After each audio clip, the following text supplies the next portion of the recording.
강원도 통천군 송전면 아산리 그곳이 시작이었어. 집은 가난했어. 아버지는 면마지기로 농사를 지으셨고 어머니는 새벽부터 밤까지 쉬지 않고 일하셨어. 그 시절 우리 마을엔 김 선생이라는 분이 계셨어. 작은 잡화점을 운영하시는 분이었는데 마을 사람들은 그분을 돈이 많아서가 아니었어. 사람이 달라.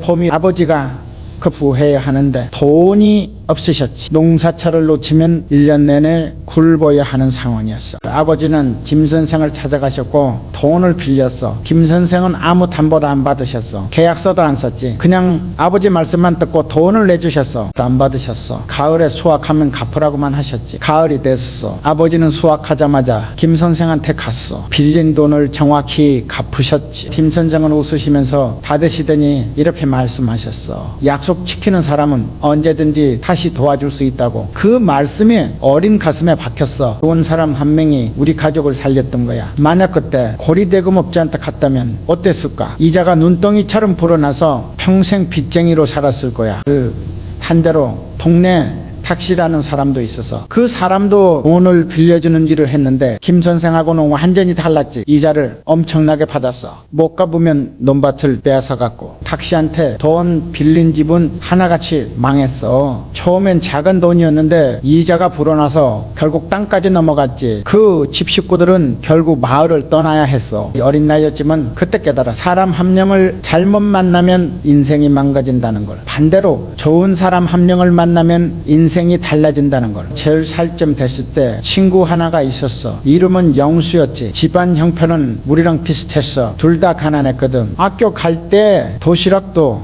제대로 못 사갔지. 영수는 특별했어. 약속을 잘 지켰거든. 내일 만나자고 하면 꼭 나왔어. 연필 빌려가면 꼭 돌려줬지. 내 살짜리 얘가 그런 걸 지키는 게 신기했어. 그러나 학교 가는 길에 돈 전을 주었어. 그 시절 10전이면 큰 돈이었지. 사탕을 몇 개나 살 수 있는 돈이었어. 영수는 그 돈을 선생님한테 가져다 드렸어. 애들은 바보라고 놀렸어. 그냥 쓰면 되는데 왜 갖다 주냐고. 영수는 신경 안 썼어. 저녁에 담은 거라고 했지. 그게 당연한 거라고. 그 모습을 보면서 배웠어. 사람의 본성은 어릴 때부터 나온다는 걸. 그런 일에서 정직한 사람이 큰 일에서도 정직하다는 걸 13살 때 학교를 그만뒀어. 집안 형편이 어려워서 공부를 더 할 수가 없었지. 이제는 미안해 하셨지만 어쩔 수 없었어. 가족이 먹고 살아야 했으니까. 그때부터 일을 시작했어. 농사일을 거들고 동네 심부름도 했지. 품삯을 받아서 집에 못했다. 그건 돈이었지만 가족한테는 도움이 됐어. 심부름을 다니면서 여러 사람을 만났어. 좋은 사람도 있었고 나쁜 사람도 있었지. 심부름 값을 제대로 주는 사람이 있었고 떼먹는 사람도 있었어. 자울에서 조금 잘 사는 집이었는데 심부름을 시키면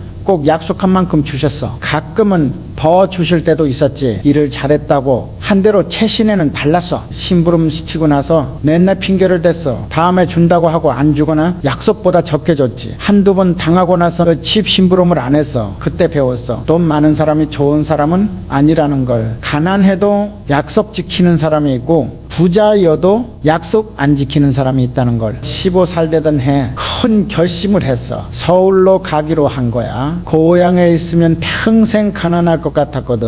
뭔가 달라지고 싶었어. 아버지 말씀드렸어. 아버지는 반대하셨지. 서울은 무섭고 위험한 곳이라고. 모르는 사람들 뿐이고 속이는 사람도 많다고. 그러면 조용히 계시다가 아버지한테 말씀하셨어. 여기 있으면 미래가 없다고. 서울 가서라도 기회를 찾아보라고 어머니가 아버지를 설득하셨지. 떠나는 날 아버지가 돈을 주셔서 70원이었어. 우리 집에 있는 돈 전부였을 거야. 아버지는 아무 말씀 없으셨지만 눈이 빨개지셨어. 어머니가 밥을 싸주셨어. 주먹밥 몇 개였는데 정성껏 싸주셨지. 나 그리고 귀에대고 작게 말씀하셨어. 좋은 사람 만나 나쁜 사람 조심하라고. 그 말이 평생 귓가에 맴돌았어. 좋은 사람을 만나라. 단순한 말이지만 진리였어. 인생에서 제일 중요한 게 결국 사람이었거든. 기차를 타고 서울로 갔어. 처음 보는 세상이었지. 사람도 많고 건물도 높고 모든 게 신기해. 동시에 무서웠어. 아는 사람 하나 없는 곳이었으니까. 첫날 밤을 여관에서 잤어. 싼 여관이었는데 그것도 돈이 아까웠지. 이틀째부터는 돈을 아껴야 했어. 일자리를 찾아야 했거든. 풍파리 일을 찾아다녔어. 공사판인부 자리를 알아봤지. 여기저기 다니면서 물어봤어. 대부분은 거절당했어. 어리고 힘도 약해 보인다고 일제 되던 날 항공사장에서 받아줬어. 인부가 급하게 필요했나봐. 밀당은 30전이었어. 적은 돈이었지만 안 받을 수 없었지. 그날 일은 힘들었어. 격도를 나르는 일이었는데 무거웠지. 손에 물집이 잡히고 허리가 끊어질 것 같았어. 그래도 참았어. 돈을 벌어야 했으니까. 일주일쯤 지났을 때 같이 일하는 사람 중에 박형이라는 사람이 있었어. 20 됐을 거야. 일도 잘하고 사람도 괜찮아 보였지. 그냥 학형이 밥 먹을 때 다가왔어. 어디서 왔냐고 물어보더라고. 고향 이야기를 했지. 박형도 시골 출신이라면서 공감하더라고. 서울 생활이 어떤지 알려줬어. 박형한테 많이 배웠어. 어디 가면 싼 밥을 먹을 수 있는지, 어디서 자면 안전한지, 서울에서 살아남는 법을 알려줬지. 도움이 없었으면 한 달도 버티기 힘들었을 거야. 한 달쯤 지났을 때 박형이 다른 일을 소개해줬어. 자기 아는 사람이 운영하는 공사장이었는데 일당이 더 높다고 50천을 준다고 해서 의심했어. 왜 도와주는지 이해를 안 갔거든. 대가를 바라는 건 아닌지 걱정됐지. 박형은 웃으면서 말했어. 같은 고향 사람이니까 돕는 거라고. 일을 시작했어. 그녀 말이 맞았어. 일당도 더 높았고 일도 전보다 나았지. 박형은 정말 순수하게 도와준 거였어. 아무 대가도 바라지 않았어. 그때 깨달았어. 세상엔 진짜로 좋은 사람이 있다는 걸. 이유 없이 도와주는 사람이 있다는 걸. 박형 같은 사람이 좋은 사람이었어. 반대로 나쁜 사람도 만났어. 같은 공사장에서 일하던 김씨라는 사람이었지. 처음엔 친절한 척했어. 밥도 같이 먹고 이야기도 나눴지.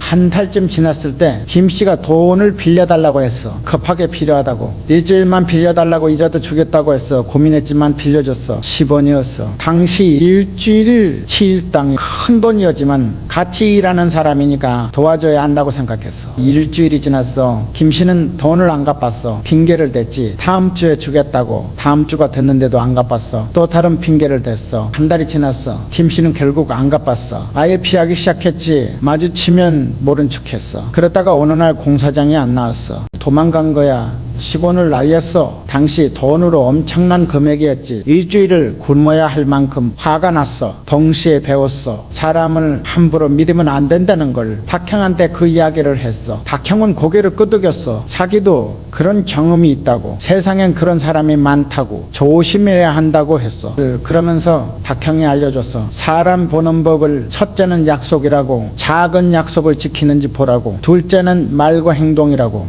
말과 행동이 다른 사람은 조심하라고. 첫째는 태도라고. 자기보다 약한 사람한테 어떻게 대하는지 보라고. 공사장 막내한테 함부로 하는 사람은 믿으면 안 된다고. 저녁에 그 다음날 그런 사람은 기회만 있으면 배신한다고. 그 가르침이 평생 도움이 됐어. 사람 볼 때마다 그 세 가지를 봤지. 약속 지키는지, 말과 행동이 같은지, 약한 사람한테 어떻게 대하는지. 그것만 보면 사람이 보였어. 18살이 됐을 때 목돈을 수년 반 동안 나 차같이 모은 돈이었지. 200원이었어. 저녁에 박은 사업을 시작하려고 해서 쌀가게를 하기로 했어. 박형이 도와줬지. 좋은 자리를 알려주고 쌀을 싸게 살 수 있는 곳도 알려줬어. 이제 박형 도움 없었으면 시작도 못했을 거야. 가게를 열었어. 작았지만 내 가게였어. 아침 일찍 열고 밤늦게 닫았어.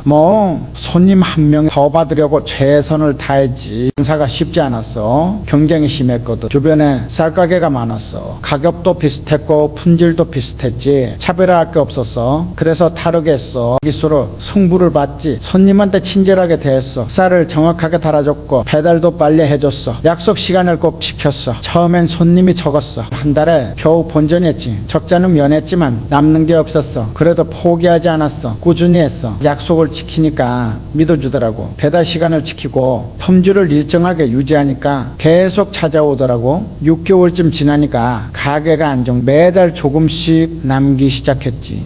많은 돈은 아니었지만 꾸준히 벌었어. 그게 쌓이니까 목돈이 됐어. 그 과정에서 깨달았어. 장사도 결국 그 사람이라는 걸, 좋은 손님을 만나야 되고 좋은 거래처를 만나야 오래 간다는 걸. 배달을 가면서 여러 사람을 만나서 좋은 사람도 있었고 나쁜 사람도 있었지. 어떤 손님은 배달비를 더 줬어. 수고했다면서. 저녁에 그 배 다음날 어떤 손님은 배달비조차 아깝다는 듯이 굴었어. 이 할머니라는 분이 계셨어. 혼자 사시는 할머니였는데 쌀을 조금씩 사셨지. 한 번에 1kg씩 배달하기엔 적은 양이었지만 그래도 갔어. 이 할머니는 항상 고마워하셨어. 배달비도 꼬박꼬박 주셨고 가끔 집에서 만든 김치도 주셨지. 돈으로 환산할 수 없는 가치였어. 그분의 마음이 고마웠어.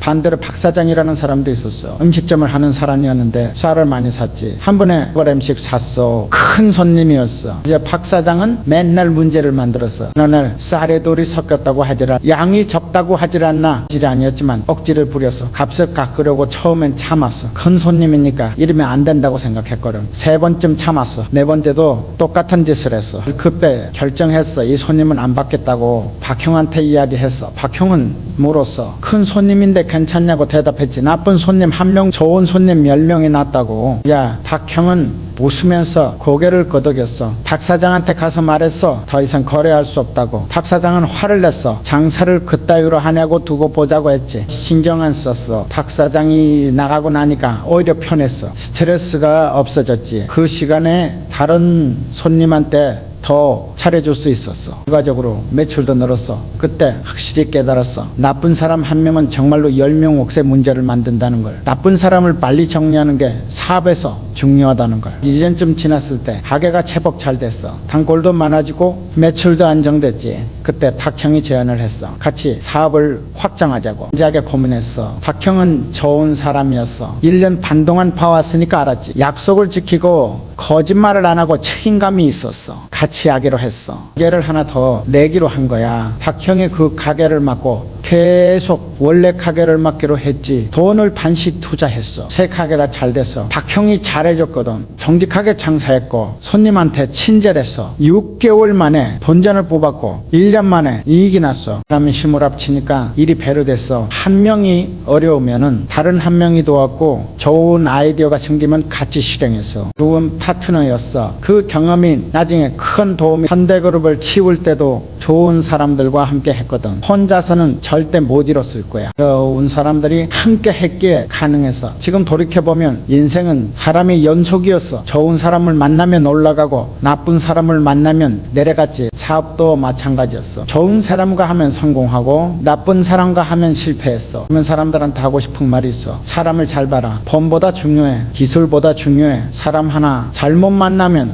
10년을 이룰 수 있어. 반대로 사람 하나 잘 만나면 10년을 아낄 수 있어. 좋은 사람의 기준은 간단해. 약속을 지키는가, 말과 행동이 같은가, 약한 사람한테도 똑같이 대하는가. 이 세 가지만 보면 사람이 보여. 나쁜 사람은 빨리 정리해라. 미련 가질 필요 없어. 나쁜 사람 1명이 좋은 사람 10명의 에너지를 빨아먹어. 시간도 빼앗고 돈도 빼앗고 기회도 빼앗아. 좋은 사람을 만나면 놓치지 마라. 평생 함께 갈 수 있는 사람이야. 그 사람이 인생의 방향을 바꿔줄 수도 있어. 김 선생님과 박형처럼 좋은 사람 1명은 나쁜 사람 10명보다 낫다. 이건 단순한 말이 아니야. 70평생 살면서 깨달은 진리야. 진리를 깨달은 사람은 성공하고 못 깨달은 사람은 평생 고생해. 쌀가게를 2년쯤 운영했을 때였어. 가게가 안정되고 단골도 늘어. 그때 한 사람을 만났는데 그 사람이 이 진리를 깨닫게 해줬어. 정 사장이라고 불렀던 분이었어. 쌀 도매상을 하시는 분이었지. 나이는 50쯤 되셨을 거야. 만났을 때 외모는 평범했어. 키도 보통이고 얼굴도 특별할 게 없었지. 그런데 일주일 뒤에 다시 만났을 때 이상한 느낌이 들었어. 여기가 이렇게 그 다음날 외모는 기억이 안 나는데 태도는 선명하게 기억났거든. 어떻게 인사하셨는지, 어떻게 말씀하셨는지. 정 사장님은 항상 먼저 인사하셨어. 상대가 나이가 적어도 먼저 고개를 숙이셨지. 말씀도 존댓말을 쓰셔서 나한테도 존댓말을 쓰셨거든. 20살짜리 애한테. 처음엔 어색했어. 50대 어른이 20살한테 존댓말을 하니까 왜 그러시냐고 물어봤지. 정 사장님은 웃으시면서 말씀하셨어. 사람은 나이로 대하는 게 아니라 사람으로 대하는 거라고. 그 말이 마음에 박혔어. 정말 사람으로 대한다. 당연한 말 같지만 실천하는 사람은 적었거든. 대부분은 상대를 보고 태도를 바꿨어. 나이 많으면 존중하고 적으면 함부로 대하고. 정 사장님은 달랐어. 배달하는 청년한테도 똑같이 대하시고 청소하는 아주머니한테도 똑같이 대하셔서 모든 사람한테 존중하는 태도였지.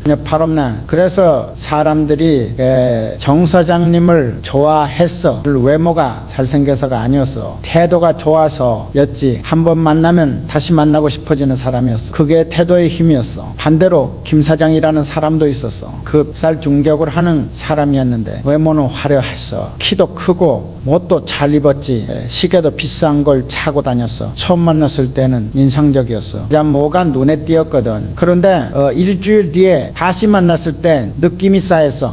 외모는 기억나는데 기분은 나빴거든. 김 사장은 사람을 대할 때 차별했어. 이 돈이 있어 보이는 급진이 대했고 그렇지 않은 사람한테는 건성으로 대했지 배달 청년한테는 아예 말도 안 걸었어. 거래하면서 사장님은 약속 시간을 정확히 지키셨어. 오전 10시라고 하면 10시 정각에 오셨지. 늦으면 미리 전화하셨어. 김 사장은 달랐어. 약속 시간을 안 지켰어. 1시간씩 늦는 건 기본이었지. 미리 연락도 안 했어. 왔어도 미안하다는 말이 없었어. 강연한 듯이 굴었지. 정 사장님은 작은 약속도 자료 보내준다고 하면 그날 저녁까지 보내셨고 전화 준다고 하면 꼭 전화하셨어. 저녁에 약속은 아예 안 하셨어. 김 사장은 약속을 함부로 했어. 할인해준다. 좋은 조건 준다. 말은 잘했는데 지킨 적이 없었어.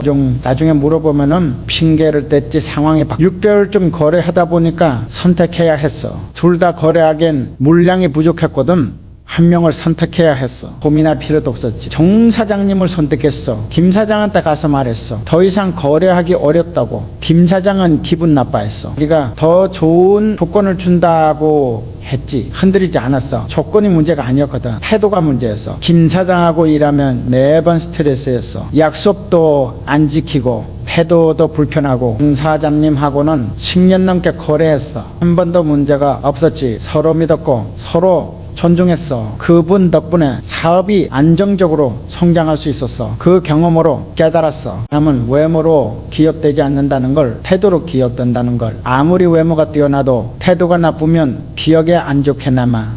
반대로 외모가 평범해도 태도가 좋으면 계속 기억에 남아. 같이 만나고 싶어지고 함께 일하고 싶어지지. 그게 태도의 힘이었어. 25살쯤 됐을 때 가게를 확장했어. 2개에서 4개로 늘렸지. 직원도 뽑아야 했어. 처음으로 사람을 고용하는 거였어. 면접을 봤어. 10명 정도가 왔는데 그중에 2명이 기억에 남아. 1명은 학력이 좋았어. 중학교를 졸업했거든. 당시엔 드문 일이었지. 말도 잘했어. 다른 1명은 학력은 없었어. 초등학교만 나왔지. 말도 유창하지 않았어. 그런데 뭔가 달랐어. 태도가 달랐지. 학력 좋은 사람은 면접 중에 시계를 계속 봤어. 빨리 끝내고 싶은 듯이 질문에 대답할 때 건성이었어. 네가 특별하다는 듯이 굴었지. 학력 없는 사람은 달랐어. 면접 내내 집중했어. 질문을 끝까지 듣고 진지하게 대답했지. 네가 부족한 점도 솔직하게 말했어.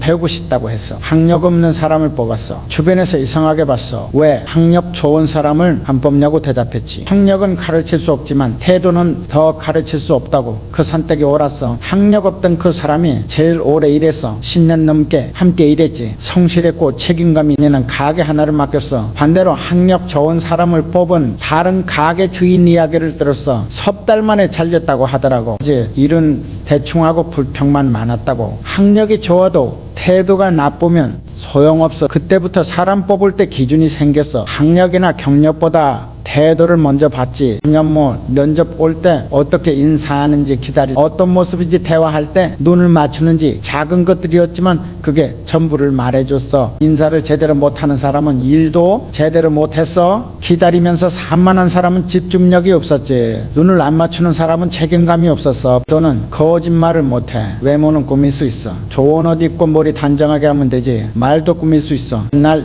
면접 준비하고 그럴듯하게 말하면 돼. 태도는 안 돼. 태도는 평소 습관이 나오거든. 아무리 숨기려고 해도 자꾸 튀어나와. 작은 행동에서 본성이 드러나지. 그런 살쯤 됐을 때 큰 거래처를 만났어. 서울에서 제법 큰 공물상이었지. 그 회사 전무라는 사람이 왔어. 정장을 말끔하게 입고 왔더라고. 만났을 때는 괜찮아 보였어. 말도 잘하고 조건도 좋았지. 계약하려고 했어. 이 아는 직원한테 막대하더라고. 가져오라고 한 말하고 소리 틀렸다고 큰 소리치고 자기 직원한테도 그렇게 대하는데 거래처한테는 어떻게 대할까 싶었어. 계약 안 했어. 건이 아무리 좋아도 문제면 나중에 꼭 문제가 생기거든. 주변에서 아깝다고 했지만 후회 안 했어. 1년 뒤에 그 회사 소문을 들었어. 거래처들하고 문제가 많다고, 약속을 안 지킨다고, 결국 신용을 잃어서 사업이 기울었다고 하더라고. 태도가 나쁜 사람은 결국 망해. 처음엔 잘 나갈 수 있어. 말도 잘하고 조건도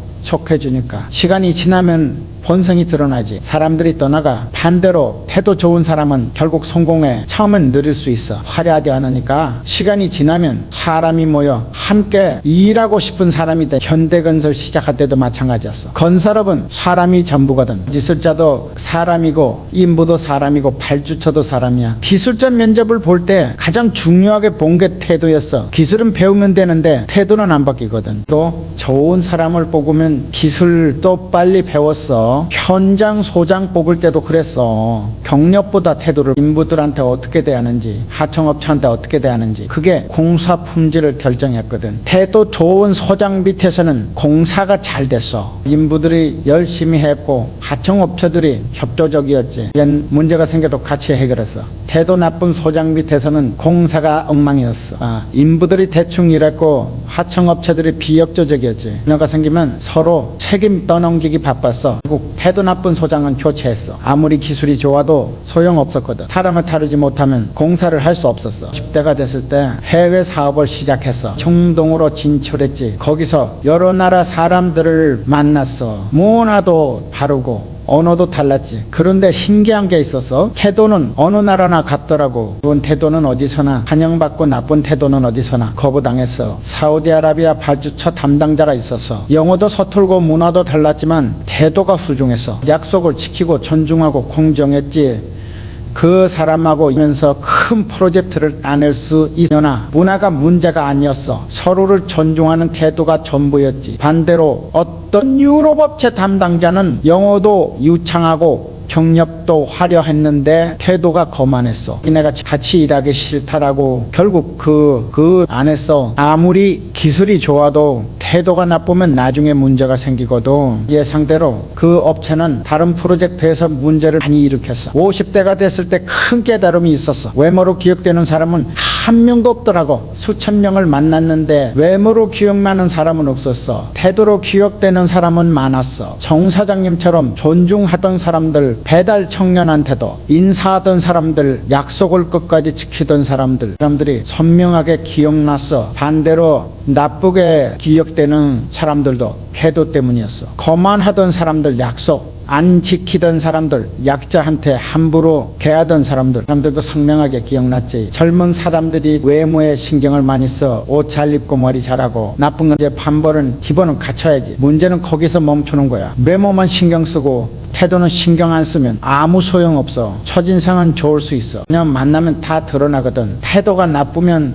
다시는 안 만나게 돼. 태도는 습관이야. 하루아침에 안 만들어져. 매일 연습해. 사람한테 인사하기, 약속 지키기, 존중하기, 이런 것부터 시작해야 해. 배달 오는 사람한테 인사해봐. 청소하는 사람한테 고맙다고 해봐. 이런 것들이 모여서 태도가 돼. 태도가 좋아지면 사람들이 달라져. 대하는 게 달라지고 기회가 달라져. 같은 말을 해도 받아들여지는 게 다르거든. 반대그룹 키우면 수만 명을 만났어. 그 중에 성공한 사람들의 공통점이 있었어. 외모가 뛰어난 게 아니었어. 태도가 좋았어. 태도 좋은 사람들은 어디를 가도 환영받았어. 사람들이 도와주고 싶어 해. 함께 일하고 싶은 사람이니까. 태도 나쁜 사람들은 아무리 능력이 있어도 결국 혼자가 됐어. 사람들이 피하니까 기회도 안 왔어. 함께 일하기 싫은 사람이니까. 지금 젊은 사람들한테 하고 싶은 말이 있어. 외모보다 태도에 투자해라. 옷 사는 돈으로 책 사서 읽고 헬스장 다니는 시간에 사람 배워. 평생 자산이야. 오면은 나이 들면 사라지지만 태도 나이 들수록 값어치가 올라가. 10이 넘은 지금도 태도로 사람을 평가받거든. 좋은 태도의 기준은 간단해. 모든 사람한테 똑같이 대하기, 약속 지키기, 존중하기. 이 세 가지만 지키면 돼. 이 어렵지 않아. 의식하고 실천하면 돼. 사람은 외모로 기억되는 게 아니라 태도로 기억된다. 이 진리를 빨리 깨달을 인생이 달라져. 늦게 깨달으면 기회를 많이 잃어. 70평생 살면서 확신하게 됐어. 태도가 인생을 결정한다는 걸. 같은 능력이어도 태도에 따라 결과가 완전히 달라지거든. 태도를 바꿔라. 그럼 인생이 바뀐다. 단순한 말 같지만 진리야. 정 사장님이 보여주신 것처럼 태도 하나로 평생을 기억될 수 있어. 40살이 됐을 때 사업이 커지기 시작했어. 살가게에서 시작했어. 이제는 건설업까지 손을 뻗었지. 그러면서 많은 사람을 만났어. 이 오래 알았던 사람도 있었고 이제 막 만난 사람도 있었어. 신기한 걸 발견했어. 10년 알았어도 믿을 수 없는 사람이 있었고, 섣달 알았는데 믿을 수 있는 사람이 시간이 문제가 아니었던 거야. 박 사장이라는 사람이 있었어. 5년을 알고 지냈지. 처음 사업 시작할 때부터 알았던 사람이었어. 같이 밥도 자주 먹고 술도 마셨지. 오래 알았으니까 믿었어. 큰 프로젝트가 하나 들어왔어. 아파트 건설이었는데 규모가 컸지. 혼자 하기엔 벅찼어. 박 사장한테 같이 하자고 제안했어. 알았으니까 믿을 수 있다고 생각했지. 계약을 했어. 돈을 반씩 투자하고 이익도 반씩 나누기로 했지. 공사가 시작됐어. 딸은 잘 됐어. 그런데 넉 달째부터 이상한 김새가 보이더라고. 자재 구매 내역을 보니까 가격이 이상했어. 시세보다 비쌌거든. 박 사장한테 물어봤지. 많은 업체라서 믿을 수 있다고 하더라고. 넘어갔어. 뒤에 알았어. 박 사장이 자재 업체한테 리베이트를 받고 있었던 거야. 비싸게 사는 대신 차액을 챙기고 있었지. 5년을 알았던 사람이 배신한 거야. 대면했어. 박 사장은 발뺌했지. 증거를 들이대니까 그제야 인정해서 미안하다는 말도 없었어. 오히려 다들 하는 거라고 하더라고. 파트너십을 정리했어. 법적으로 처리할 수도 있었지만 안 했어. 시간 낭비였거든. 대신 박 사장 아버는 다시는 일 안 하기로 했어. 그 일로 깨달았어. 시간은 신뢰를 보장하지 않는다는 걸. 5년을 알았어도 믿을 수 없는 사람은 못 믿는다는 걸. 반대로 최 소장이라는 사람을 만났어. 공사 현장 소장이었는데 소개로 알게 됐지. 만난 지 한 달밖에 안 됐어. 경력을 보니까 괜찮더라고. 시험 삼아 작은 프로젝트를 맡겼어. 그 다세대 주택 한 채였지. 크지 않은 공사였어. 최 소장이 어떻게 일하는지 보고 싶었거든. 최 소장은 첫날부터 달랐어. 아침 7시에 현장에 나왔어. 인부들보다 먼저 와서 준비를 했지. 밤에는 제일 늦게까지 남아서 정리했어. 문제가 생기면 즉시 보고해서 숨기지 않았어. 하자가 있으면 바로 교체하고, 공정이 늦어지면 이유를 설명했지. 석 달 만에 공사가 끝났어. 예산 안에서 기한 안에 완성했지. 품질도 좋았어. 최 소장은 한 번도 거짓말을 하지 않았어. 여기 모든 게 투명했어. 그 뒤로 큰 프로젝트를 맡겼어.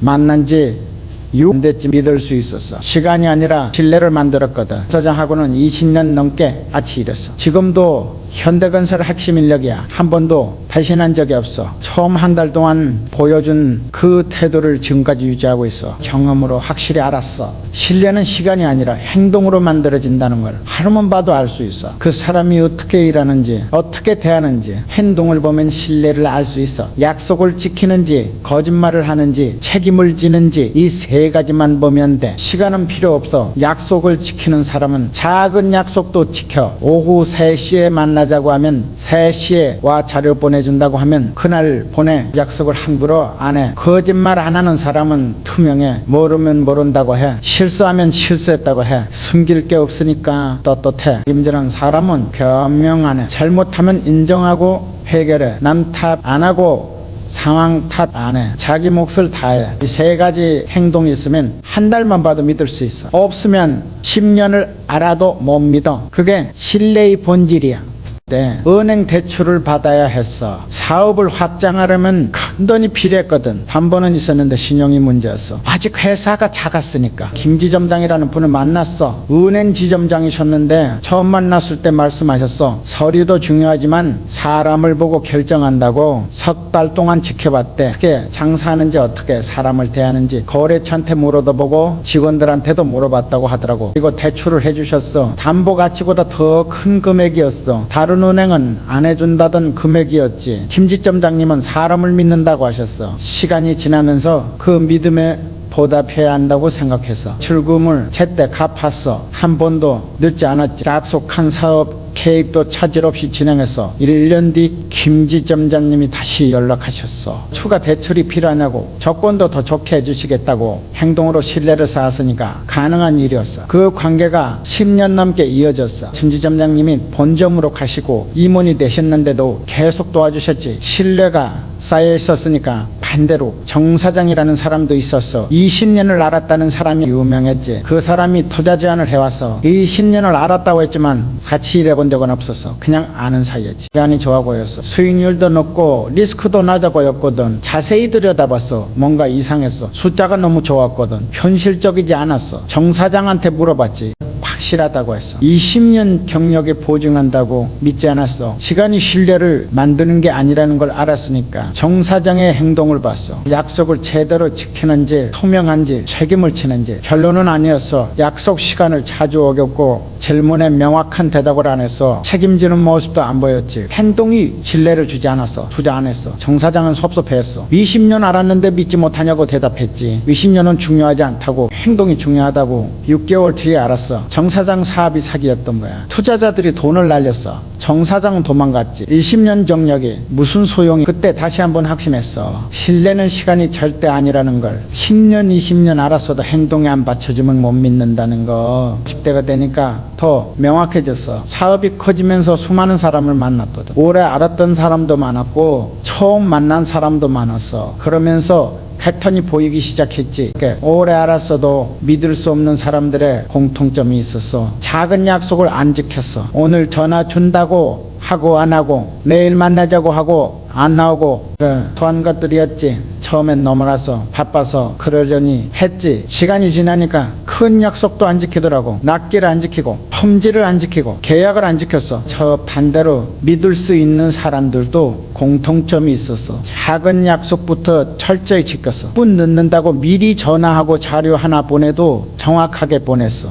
그런 사람들은 만난 지 얼마 안 돼도 믿을 수 있었어. 행동이 일관됐거든. 작은 일이나 큰 일이나 똑같은 태도로 대해서 정동 사업 시작할 때였어. 현지 파트너를 찾아야 했는데 어려웠지. 문화도 다르고 언어도 다르고 누굴 믿어야 할지 몰랐어. 알리라는 사람을 소개받았어. 왠지 건설업자였는데 만난 지 일주일 신뢰가 생겼어. 시간 때문이 아니었어. 행동 때문이었지. 첫 미팅 때 알리는 정확히 약속 시간에 왔어. 정비도 철저히 해왔지. 질문하면 솔직하게 대답했어. 모르는 건 모른다고 했고 확인이 필요하면 확인하고 답하겠다고 했어. 이틀 뒤에 다시 만났어.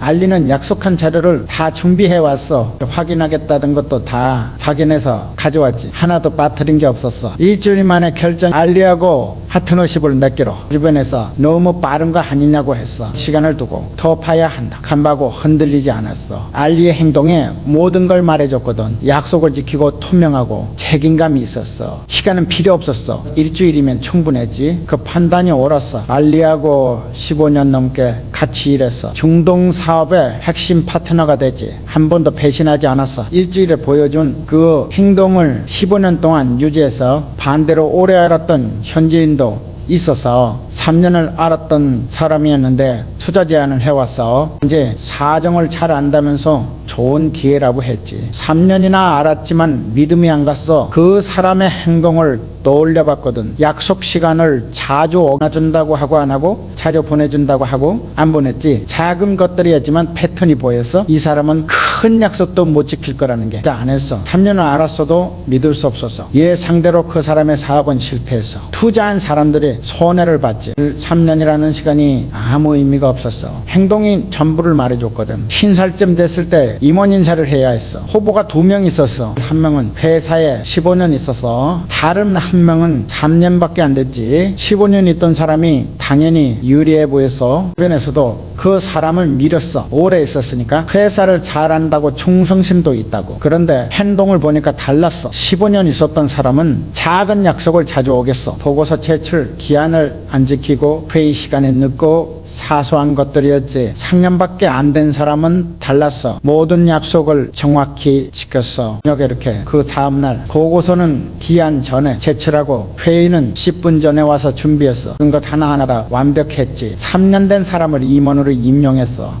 주변이 놀랐어. 왜 15년 된 사람 대신 3년 된 사람을 뽑냐고. 시간이 아니라 행동을 봤다고. 그 결정이 옳았어. 3년 된 사람은 훌륭한 임원이 됐어. 지금은 부사장까지 올라갔지. 15년 된 사람은 결국 회사를 떠났어. 행동이 결과를 만들었어. 60대가 되니까 더 확실해졌어. 평생 수만 명을 만났는데 패턴이 명확했거든. 신뢰는 시간이 절대 아니었어. 퍼센트 행동이었어. 하루만 봐도 알 수 있어. 그 사람이 약속을 지키는지 거짓말을 하는지 책임을 지는 지키는지, 이 세 가지만 보면 신뢰를 판단할 수 있어. 약속을 지키는 사람은 첫날부터 지켜. 작은 약속부터 큰 약속까지. 시간이 지나도 똑같아. 일관성이 있어. 거짓말 안 하는 사람은 첫날부터 안 해. 모르면 모른다고 하고 실수하면 실수했다고 해. 숨길 게 없으니까 떳떳해. 책임지는 사람은 첫날부터죠. 잘못하면 인정하고 해결해. 분명 안 하고 남 탓 안 해. 자기 몫을 다해. 이 세 가지가 있으면 하루만 봐도 믿을 수 있어. 그냥 100년을 알아도 못 믿어. 시간은 전혀 중요하지 않아. 젊은 사람들이 착각하는 게 있어. 오래 할수록 신뢰가 쌓인다고 생각하는 거야. 그래서 시간은 신뢰를 만들지 않아. 행동만이 신뢰를 만들어. 오래 알았어도 나쁜 행동을 보이면 신뢰는 없어. 방금 만났어도 좋은 행동을 보이면 신뢰가 생겨. 이가 진리야. 신뢰를 쌓고 싶으면 작은 행동부터 바꿔라. 약속 지키기, 거짓말 안 하기, 책임지기. 이 세 가지만 제대로 하면 누구나 믿어줘. 시간은 핑계야. 오래 알았으니까 믿어달라는 건 말이 행동이 뒷받침되지 않으면 시간은 아무 의미가 없어. 현대그룹 키우면서 이 원칙을 철저히 지켰어. 오래 있었다고 승진시키지 않았어. 행동으로 보여준 사람을 승진시켰지. 새로 들어온 사람도 기회를 줬어. 빨리 올라갈 수 있었어. 행동만 제대로 보여주면 다음 시간은 문제가 안 됐어. 그래서 현대그룹이 빨리 성장할 수 있었어. 능력 있는 사람들이 빨리 올라왔거든. 시간 때문에 기다릴 필요가 없었으니까. 지금도 마찬가지야. 들어온 사람을 만날 때 시간을 안 봐. 행동만 봐. 하루만 봐도 알 수 있거든. 그 사람을 믿을 수 있는지 없는지 평생 살면서 확신하게 됐어. 신뢰는 시간이 절대 아니라는 걸, 행동이 전부라는 걸. 하루의 행동이 10년의 시간보다 중요해. 젊은 사람들한테 하고 싶은 말이 있어. 시간으로 신뢰를 얻으려고 하지 마라. 행동으로 신뢰를 얻어라. 그게 빠르고 확실해. 작은 약속부터 지켜라. 그냥 전화 준다고 했으면 오늘 해라. 내일 만나자고 했으면 내일 나와라. 작은 행동이 쌓여서 신뢰가 돼. 거짓말하지는 모르면 모른다고 해라. 실수하면 실수했다고 해라. 투명한 행동이 신뢰를 만들어. 책임져라. 잘못하면 인정해라. 해결해라. 변명하지 마라. 책임지는 행동이 신뢰를 굳혀. 이 세 가지만 제대로 하면 누구나 신뢰할 수 있는 사람이 돼. 시간은 필요 없어. 행동만 있으면 돼. 신뢰는 시간이 아니라 행동이 만든다. 이 진리를 빨리 깨달을수록 인생이 쉬워져. 시간 낭비하지 않고 행동으로 바로 증명할 수 있으니까. 35살 때였어. 사업이 어느 정도 궤도에 올랐을 때 큰 프로젝트 하나가 들어왔어. 정부 발주공사였는데 규모가 컸지. 우리 회사로선 처음 해보는 큰 공사였어. 문제는 기술이었어. 우리한테 없는 기술이 필요했거든. 교량 건설 기술이었는데 당시 국내에 할 수 있는 회사가 별로 없었어. 배워야 하지. 고민하고 있을 때 기사라는 사람을 소개받아. 일본에서 교량 기술을 배운 기술자였대. 나이는 40 초반쯤 됐을 거야. 그녀도 화려했지. 만나자마자 느낌이 왔어. 좋은 사람이어서 겸손했고 실력이 있었어. 기술 이야기를 할 때 눈빛이 달랐지. 진짜 아는 사람의 눈빛이었어. 이 기사한테 제안했어. 우리 회사로 와서 기술을 가르쳐 달라고. 처음엔 망설이더라고. 안정적인 회사에 있었거든. 우리 회사는 아직 작았고 어떻겠어. 같이 큰 일을 해보자고. 그냥 기술만 전수하는 게 아니라 회사를 같이 키우자고. 이 기사가 고민하다가 오기로 했어. 이 기사가 온 지 석 달 만에 프로젝트를 가냈어. 이 기사의 기술력이 결정적이었지. 발주처가 기술 제안서를 보고 놀랐다고 했어. 그 수준의 제안은 처음이라고. 프로젝트가 시작됐어. 이 기사가 현장을 총괄했지. 기술을 전사하면서 공사를 진행했어. 젊은 기술자들이 빠르게 배웠어. 이 기사가 잘 가르쳤거든. 1년 만에 공사가 완료됐어. 성공적이었지. 품질도 좋았고 기한도 지켰어. 그냥 그 프로젝트로 우리 회사 이름이 알려졌어. 다음 프로젝트들이 줄줄이 들어왔지. 이 기사가 온 게 전환점이었어. 그 사람 한 명이 기회를 가져왔거든. 이제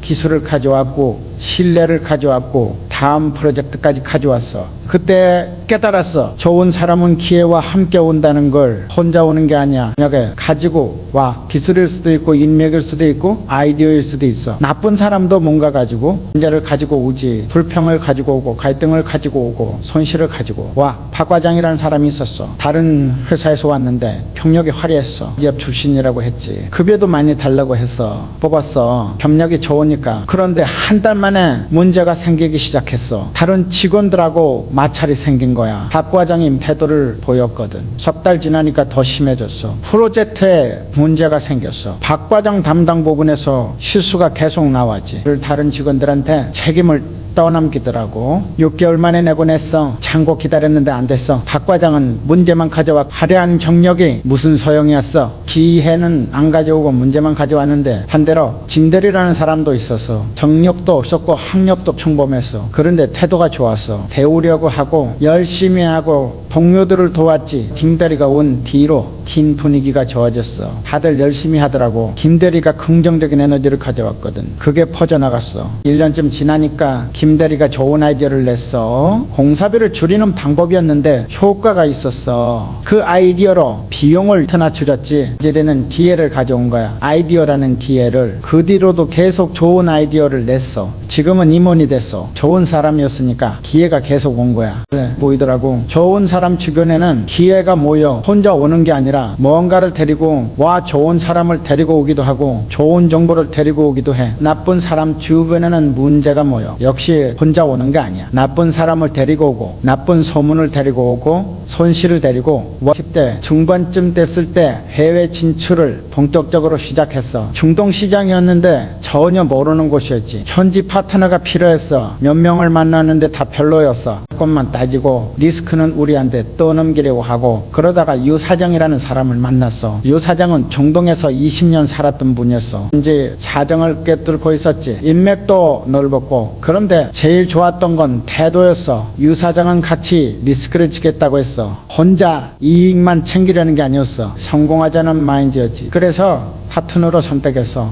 유 사장이 가져온 게 엄청났어. 현지 인맥을 소개해줬고 좋은 프로젝트를 가져와 프로젝트 따는데 유 사장 역할이 컸지. 프로젝트가 성공하니까 다음 프로젝트가 줄줄이 들어왔어. 유 사장이 계속 기회를 가져왔거든. 10년 동안 중동 사업이 크게 성장했는데 유 사장 덕이 컸어. 좋은 사람은 혼자 안아 뭔가를 가지고 와. 그게 기회야. 작을 수도 있고 클 수도 있어. 중요한 건 계속 가져온다는 거야. 이 사람은 사람도 있었어. 마케팅 전문가였는데 우리 회사로 왔어. 마케팅 부서를 새로 만들면서 모셔온 거지. 최 이사가 온 지 6개월 만에 큰 변화가 있었어. 회사 달라졌거든. 최 이사가 브랜딩을 새로 했어. 효과가 바로 나타났지. 프로젝트 제안할 반응이 달라졌어. 발주처들이 우리 회사를 다르게 보기 시작했어. 최 이사가 가져온 기회였어. 브랜드라는 기회인데 그 뒤로 최 이사가 계속 기회를 가져왔어. 새로운 시장을 개척하고 새로운 고객을 발굴하고 좋은 사람이니까 기회가 계속 온 거야. 50살쯤 됐을 때 확신이 좋은 사람은 반드시 기회와 함께 온다는 걸. 예배가 없더라고. 좋은 사람 100명을 봤는데 100명 다 뭔가를 가져왔어. 기회의 크기는 달랐어. 어떤 사람은 작은 기회를 가져오고 어떤 사람은 큰 기회를 가져왔지. 중요한 건 가져온다는 사실 자체였어. 반대로 나쁜 사람 100명을 봤는데 대면파 문제를 가져와서 문제의 크기는 달랐지만 가져온다는 건 똑같았어. 나 그래서 사람을 볼 때 이걸 물어봤어. 이 사람이 기회를 가져올 사람인가 문제를 가져올 사람인가. 그것만 판단하면 됐어. 판단하는 방법은 간단해. 역으로 봐. 그 사람이 이전 회사에서 뭘 했는지, 프로젝트를 성공시켰는지 실패시켰는지, 동료들이 어떻게 평가하는지.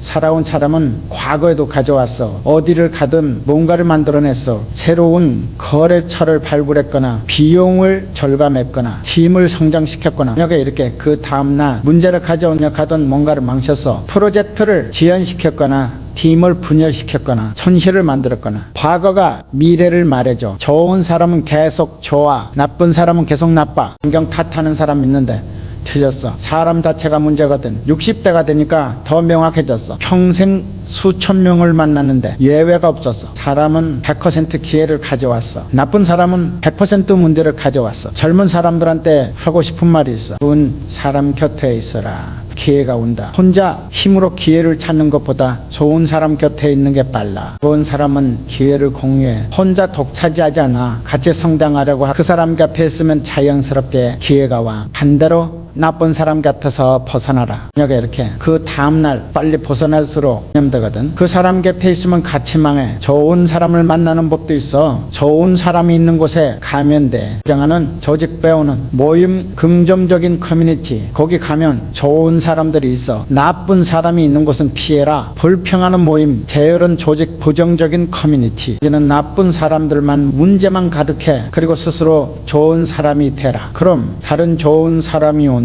좋은 사람은 좋은 사람을 끌어당기거든. 기회를 만들 수 있어. 현대그룹이 여기까지 온 건 좋은 사람들 덕분이야. 이기사, 유사장, 최이사, 김대리 같은 사람들이 기회를 가져왔어. 만약 나쁜 사람들을 뽑았다면 어땠을까? 박 과장 같은 사람들로 회사를 채웠다면 현대그룹은 없었을 거야. 문제만 가득했을 테니까. 지금도 마찬가지야. 새로운 사람을 뽑을 때 이것만 봐. 이 사람이 기회를 가져올 사람인가, 문제를 가져올 사람인가, 그것만 판단하면 돼. 만약에 이렇게 그 다음날 과거를 보고 태도를 보고 주변 평가를 봐. 그럼 알 수 있어. 기회를 가져올 사람인지 문제를 가져올 사람인지. 좋은 사람은 기회와 함께 온다. 이건 선택이 아니야. 이제 법칙이야. 좋은 사람 곁에는 반드시 기회가 있어. 그 기회를 잡을 준비만 하면 돼.